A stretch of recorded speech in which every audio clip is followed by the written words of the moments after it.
Zulhas bisa menambahkan, kami memberikan anggarannya. Kalau untuk KUR, kredit usaha rakyat, Pak Menko Perekonomian dengan program-program yang menggunakan kredit usaha rakyat, itu total kredit 1 tahunnya, tahun depan mencapai 320 triliun. Subsidi bunganya akan mencapai 36,5 triliun rupiah. Dana desa ada 60,6 triliun yang dipakai juga untuk pembangunan desa dan sebagai penumpang untuk pembangunan koperasi merah putih desa. Dalam hal ini, Kemenkuyu akan meletakkan dana, menaruh dananya di Himbara. Jadi walaupun Bapak Presiden mengatakan koperasi akan mendapatkan pinjaman dari Himbara, tapi itu dananya berasal dari pemerintah, 83 triliun kami akan letakkan di sana, yang nanti dipakai untuk akses para koperasi tadi untuk meminjam. Kemudian ada untuk kementerian lembaga, untuk koperasi UMKM dan yang lain-lain itu 1,7 triliun. Sedangkan, jadi dalam hal ini kami membangun dari desa itu melalui berbagai jalur atau anggaran. Untuk anggaran ketahanan energi ini cukup besar, 402,4. Sebagian cukup besar adalah untuk subsidi energi. Tapi disampaikan oleh Bapak Presiden tadi, ada insentif perpajakan dan untuk energi baru dan terbarukan. Itu cukup signifikan, 37,5 triliun dan subsidi dan insentif perpajakannya 16,7 triliun. Infrastruktur dari sisi energi seperti pipa gas itu ada 4,5 triliun. Listrik desa ini yang disampaikan Menteri ESDM itu kita anggarkan 5 triliun tadi berdasarkan lokasi dan kemajuan. Ini yang masuk di dalam anggaran ketahanan selain subsidi kompensasi untuk BBM dan listrik maupun berbagai hal yang sifatnya adalah pembangunan baru. Untuk Perlinsos, perlindungan sosial ada 508,2 triliun. Ini yang merupakan tadi begitu banyak bantuan sosial yang diberikan kepada masyarakat. Dari mulai yang kategorinya untuk memenuhi kebutuhan dasar masyarakat, 315 triliun yaitu untuk PKH 10 juta kelompok penerima itu mendapatkan 28,7 triliun. Kartu sembako itu untuk 18,3 juta kelompok penerima ada 43,8 triliun. Ini yang sering kalau dalam situasi ekonomi Pak Menko bilang kita berikan stimulus itu biasanya kita menggunakan jalur kartu sembako. Untuk jaminan kehilangan pekerjaan itu 1,2 triliun itu mengcover 140 juta peserta. Subsidi energi 210 triliun, subsidi non energi 17,4 triliun. Ini terutama untuk berbagai PSO, alat-alat transport yang tarifnya lebih rendah dari biaya mereka dan juga untuk perumahan serta air. Dan BLT desa 6,5 triliun. Untuk penanggulangan bencana, daerah bencana di 7,9 triliun. Yang kedua, layanan pendidikan, ini untuk PIP, KIP, sekolah rakyat, itu ada 37,5 triliun. Untuk pemenuhan layanan kesehatan, dari mulai akses maupun PBPU, dan itu 69 triliun, dan pemberdayaan masyarakat dalam bentuk KUR maupun subsidi pupuk 86,2. Jadi ini adalah menata atau mengkategorikan. Mungkin tadi udah dijelaskan, jadi bukan double atau triple counting ya. Hanya kategori ini adalah belanja-belanja yang langsung dinikmati untuk melindungi masyarakat. Pertahanan semesta yang tadi telah disampaikan Bapak Presiden baik di pidato pagi maupun siang. Anggaran untuk pertahanan semesta di bidang pertahanan 185 triliun itu untuk harwat, pengadaan pesawat dan penggantian pesawat atau alutsista yang lain dan termasuk penambahan batalion dan kodam. Ini sudah masuk di 185 triliun. Untuk ketertiban keamanan Polri, BIN, BNN dan lain-lain itu anggarannya 179 untuk pengamanan wilayah perbatasan, pencegahan terorisme, kejahatan, penyelundupan, tindak pidana human trafficking dan lain-lain. Untuk bidang hukum di mana kejaksaan, HAM, peradilan termasuk dalam hal ini Mahkamah Agung dan seluruh peradilan di Indonesia, anggaran totalnya 60,4 triliun.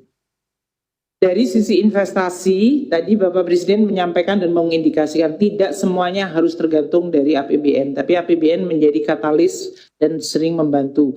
Nah nanti Pak Pak Rozan barangkali yang akan banyak menjelaskan, tapi untuk mencapai 5,4% pertumbuhan kita tahun 2026 dibutuhkan 7.450 triliun dari total investment di dalam GDP kita, di mana 720 yang warnanya pink itu yang di tengah itu adalah Danantara, sedangkan yang lain adalah dari sisi swasta 6.200 dan APBN di 530.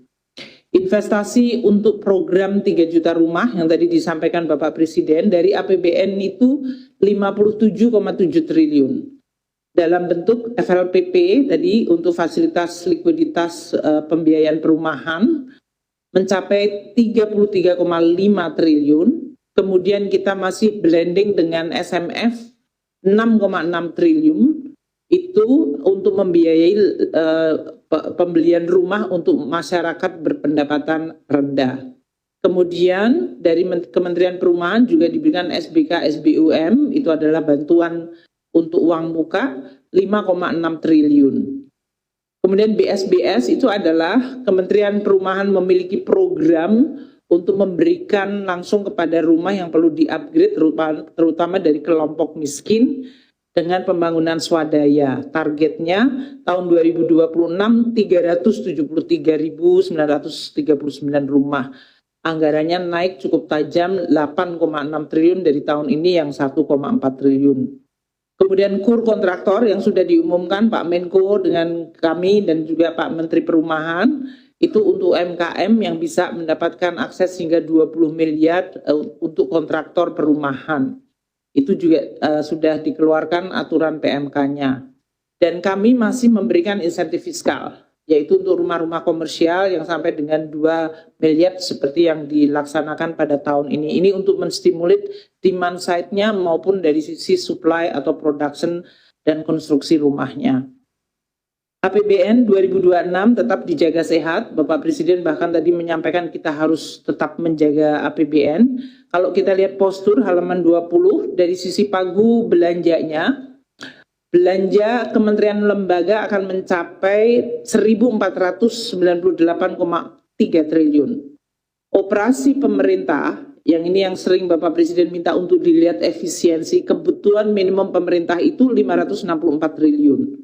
Sedangkan belanja-belanja prioritas yang Bapak Presiden sampaikan tadi, baik untuk membantu orang miskin, melindungi kelompok rentan, maupun memberikan bantuan dan juga di bidang pendidikan kesehatan, itu mencapai 934 triliun sendiri.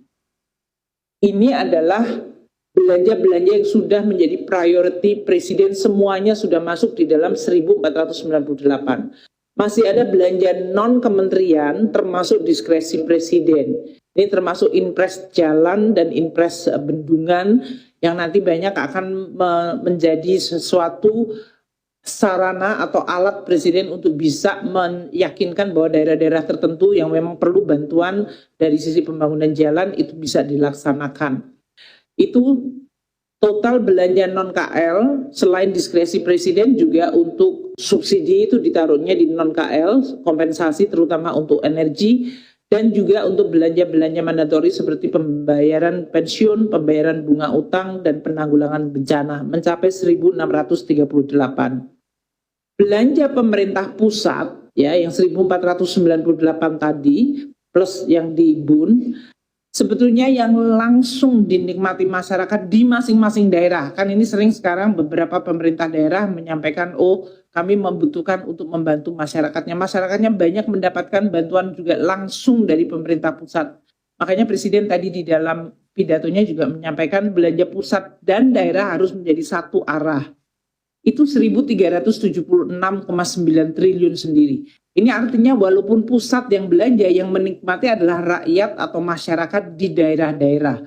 Dari mulai program PKH, PIP, kartu sembako, bantuan iuran jaminan kesehatan, cek kesehatan gratis, renovasi dan revitalisasi sekolah, makan bergizi gratis, sekolah rakyat, preservasi jalan dan jembatan, perumahan, bendungan, koperasi merah putih, subsidi non-energi seperti subsidi pupuk dan KUR, tunjangan profesi guru, tunjangan profesi dosen yang non-PNS, itu yang di luar APBD, atau di luar yang biasanya jadi pegawai negeri, subsidi energi, lumbung pangan, bulog, dan kampung nelayan serta pergaraman.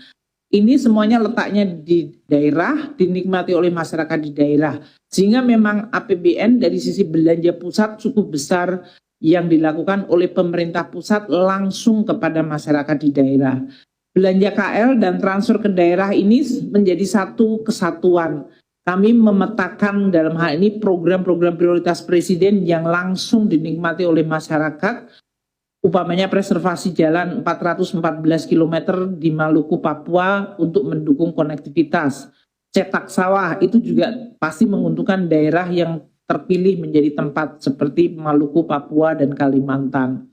Jadi kalau kita lihat di peta ini, di Sumatera, dalam hal ini jumlah belanja pusat per kapita, yaitu dibagikan jumlah penduduk di Sumatera, itu rata-rata 5,6 juta per orang belanja yang dari pusat ke daerah tersebut ke Sumatera. Untuk Kalimantan lebih tinggi lagi, 8,5 juta per kapita belanja pemerintah pusat di Kalimantan. Sulawesi 7,3 juta per kapita. Kita lihat Maluku, Papua lebih tinggi lagi, 12,5 juta per kapita. Artinya ini ekualisasi yang tadi disampaikan, selalu pemerataan itu dipersepsikan hanya melalui transfer ke daerah. Namun sebetulnya belanja pemerintah pusat kalau dilihat dari sini terlihat bahwa belanja di daerah-daerah yang makin remote seperti Maluku, Papua jauh lebih tinggi dibandingkan daerah Jawa yang tadi 5,1 juta. Ini menggambarkan afirmasi dan tujuan untuk ekualisasi. Untuk Nusa Tenggara dan Bali 6,4 juta. Ini untuk menyampaikan bahwa kelihatannya kalau belanjanya pemerintah pusat itu sebetulnya manfaatnya dirasakannya adalah di daerah, dan ini kita bisa quantify. Transfer ke daerah yang nanti harus menjadi sinergis dengan pemerintah pusat mencapai 650 triliun. Ini terjadi dari DBH 45 triliun, DAU 373,8 triliun, DAK 155 triliun, dana otsus 13,1 triliun, dana keistimewaan Jogja 500 miliar, dana desa 60,6 triliun, dan insentif fiskal 1,8 triliun. Nah, untuk membiayai seluruh belanja-belanja baik pusat maupun daerah ini, pendapatan negara harus ditargetkan cukup tinggi. Total pendapatan negara seperti disampaikan tadi dalam pidato adalah 3.147,7 triliun. Ini artinya naik 9,8%. Ini suatu target yang cukup besar. Kalau kita lihat kinerja selama 3 tahun terakhir itu hanya sekitar 5,6 paling tinggi, dan bahkan tahun ini kemungkinan hanya 0,5% pertumbuhan pendapatan negara. Maka reform di bidang pajak, bea cukai, PNBP menjadi penting. Di pajak kami akan meneruskan untuk Cortex dan sinergi pertukaran data dari kementerian lembaga, sistem pemungutan transaksi digital dalam negeri maupun luar negeri. Joint program akan makin diintensifkan dalam analisa data, pengawasan dan pemeriksaan dan kepatuhan perpajakan, dan kita tetap memberikan insentif daya beli. Untuk bea cukai, kebijakan cukai hasil tembakau dan ekstensifikasi barang kena cukai akan terus dieksplorasi untuk nanti dilaksanakan di 2026. Kita juga mengintensifikasikan bea masuk, terutama melihat perkembangan perdagangan internasional yang cenderung tidak minta supaya bea masuk diturunkan. Sedangkan kebijakan bea keluar dengan hilirisasi sudah terjadi, maka banyak bea keluar juga akan hilang karena mereka sudah jadi input dari banyak pabrik smelter. Penegakan hukum akan dilakukan terutama untuk barang-barang penyelundupan untuk barang kena cukai, terutama rokok maupun barang beralkohol. Untuk PNBP kami sudah berdiskusi dengan Menteri SDM bagaimana meningkatkan optimalisasi dan memperbaiki tata kelola untuk pengawasan dan penegakan hukum untuk sumber daya alam. Dan kita juga bersama Menteri SDM juga akan menggunakan Simbara untuk terus meningkatkan sinerginya. APBN 2026 akan defisit 2,48% dari GDP. Ini adalah penurunan defisit kalau kita lihat dibandingkan tahun 2025 outlook yaitu 2,78. Tentu kita akan terus menjaga agar defisit itu dikelola dengan hati-hati. Rasio utang masih di 39,96, tidak ada perubahan dalam 3 tahun terakhir, dan kita akan menggunakan terutama sumber utang dalam negeri untuk menjaga keamanannya. Ada pembiayaan inovatif yang akan kita dorong, baik itu melalui Special Mission Vehicle maupun dengan bekerjasama BUMN termasuk dengan Danantara. Optimalisasi dan sinergi badan layanan umum itu juga sangat besar. Special Mission Vehicle, banyak BLU itu sebenarnya bisa berinvestasi cukup besar dan bisa menjadi alat untuk melakukan kegiatan pembangunan.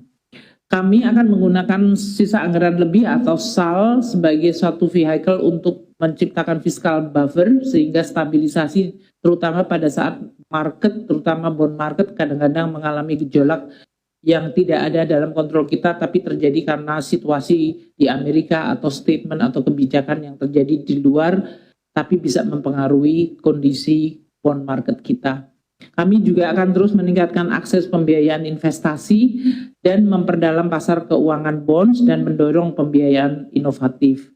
Untuk operasi pembiayaan investasi atau below the line di APBN mencapai 243, ini cukup besar. Jadi dalam hal ini perumahan 6,6 triliun dalam bentuk investment di SMF untuk membantu target 350.000 MBR. Kemudian untuk pengadaan lahan Elman untuk proyek-proyek strategis nasional masih dialokasikan 9,6 triliun rupiah. Kemudian infrastruktur di daerah sebesar 4 triliun adalah pembiayaan melalui PT SMI. Kemudian Koperasi Desa Merah Putih seperti tadi saya sampaikan 83 triliun adalah meletakkan atau menaruh dana pemerintah di Himbara sebesar 83 triliun. Pendidikan untuk LPDP 25 triliun, kerjasama internasional termasuk pembayaran Islamic Development Bank, AIDA dan IFAD. Ketahanan pangan 22 triliun untuk Bulog, itu seperti investment atau seperti injeksi capital atau PMN tapi di Bulog. Bulog itu melakukan tugas khusus dan prioritas-prioritas lainnya termasuk untuk lingkungan hidup ada 1 triliun. RAPBN 2026 seperti disampaikan Bapak Presiden tadi dan Pak Menko, kalau kita lihat posturnya pendapatan negara secara headline tumbuhnya 9,8%, mencapai 3.147,7 triliun rupiah. Untuk penerimaan pajak 2.357,7 triliun, itu artinya harus tumbuh 13,5%. Itu cukup tinggi dan ambisius. Untuk pendapatan kepabeanan dan cukai 334,3 triliun, tumbuh 7,7%. Dan PNBP kita 455 triliun, turun 4,7. Ini karena PNBP sekarang permanen tidak lagi mendapatkan dividen dari Pak Rosan. Jadi memang kita turun dari sisi levelnya.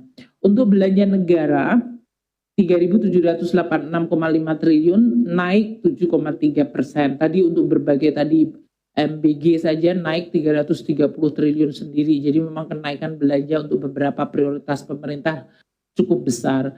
Belanja KL naiknya 17,5% atau mencapai 1.498,3 triliun rupiah. Belanja non KL 1.638,2 atau naik 18%. Ini terutama fokus pada tadi program-program pemerintah prioritas. Transfer 650 triliun, sedangkan defisit 638,8 triliun atau turun 3,5% dibandingkan defisit tahun ini. Dan keseimbangan primer kita harapkan makin mendekati 0 atau balance. Sekarang negatifnya tahun depan didesain di 39,4. Kita harap akan makin kecil. Dan untuk itu akan ada pembiayaan. Jadi kalau kita lihat agenda prioritas Presiden, ketahanan pangan, energi, pendidikan bermutu, kesehatan berkualitas, pembangunan desa koperasi, pertahanan semesta, dan percepatan investasi dan perdagangan global, itu semuanya sudah masuk di dalam APBN, kecuali yang tadi dilakukan oleh Danantara secara terpisah. Dan oleh karena itu kita akan terus menjaga agar APBN tetap bisa sehat Asumsi makro terakhir tadi mungkin ada koreksi waktu Bapak Presiden menyampaikan slide-nya mengenai suku bunga 10 tahun. Beliau menyampaikan 6,9%, itu betul, tapi slide-nya di dalam tayangan di 5,4, mungkin dengan pertumbuhan ekonomi di copy dalam hal ini.